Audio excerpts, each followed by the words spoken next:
This is the KRUI News at Noon, brought to you in part by the Daily Iowan.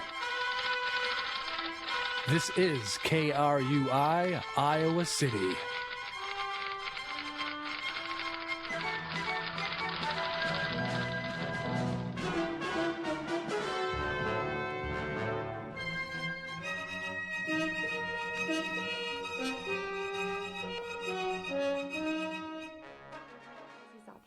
Here are the headlines for this Tuesday morning. The search is on for a new UI president.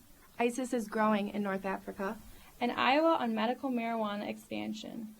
Terror groups are growing rapidly beyond Syria and Iraq, most dangerously in Egypt and Libya. Leaders in other countries, such as Yemen, Afghanistan, and Pakistan, have expressed support for ISIS leaders. The ability of ISIS groups to take advantage of collapsing states is resulting in their growing presence in North Africa.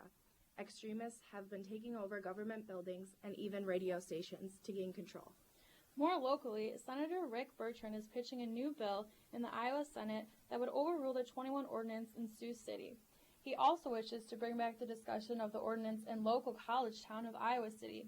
Unfortunately, a conflict of interest may interrupt his plans, as Bertrand is a bar owner himself and is the president of Jar Imports, a distributor of Argentine wine in the state of Iowa. The University of Iowa is hosting a veterans panel discussion regarding the Oscar-nominated film American Sniper. American Sniper tells the story of former Navy SEAL Chris Kyle, an Iraq War veteran and U.S. sniper. The discussion will focus on the public perceptions of the military as well as veterans' thoughts on the film. Veterans say they're eager to share their side of the story at the university. This event will be held at 5 p.m. tomorrow in the Teacher Leader Center in the College of Education. Another hot topic, same-sex marriage. The U.S. Supreme Court is now following in Iowa's footprints, making it national by the end of June. Social change occurs in this country as fast as lightning, and in this case, a huge storm is just around the corner.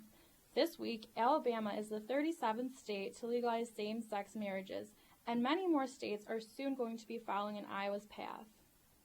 Also in Iowa, the search is on for a new UI president. The first open forum intended to gather community feedback for the next University of Iowa president was somewhat of a bust. Only 20 people attended the 12-minute meeting, but that's not what dissatisfied people most. While they did not release the names of the members, the Board of Regents did announce that there will only be one university staff member on the search committee. Those that attended did not seem pleased with this decision, but they do appreciate the opportunity to speak at open forums. A number of similar forums will be held this coming Friday. Another open forum in Iowa, this time on a plant, not a president. Iowans are pleading for an expansion on a medical marijuana program. Families were offered to speak on Monday to state legislators about the program, which is not effective according to the ones who need it. Many Iowans have strong emotions in regards to the program, saying it is impacting their entire families and creating a significant financial burden. However, Governor Branstad still has a concern about the medical marijuana eventually getting into the wrong hands. Polar vortex talk is back. We've heard a lot about the bitter temperatures and mass amounts of snow to hit the Northeast recently, and unfortunately, the Arctic blast is headed our way. You thought it was difficult to beat last winter's relentless cold?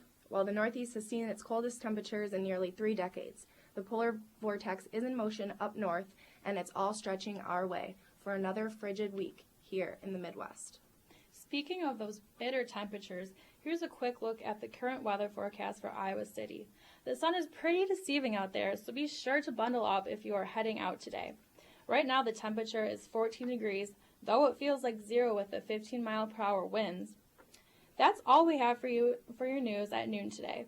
Be sure to check out our next KRUI News live at 5 tonight for news and awesome interviews. Stay tuned right now for sports. For KRUI, I'm Jacqueline Kane. And I'm Kelsey Sobchak.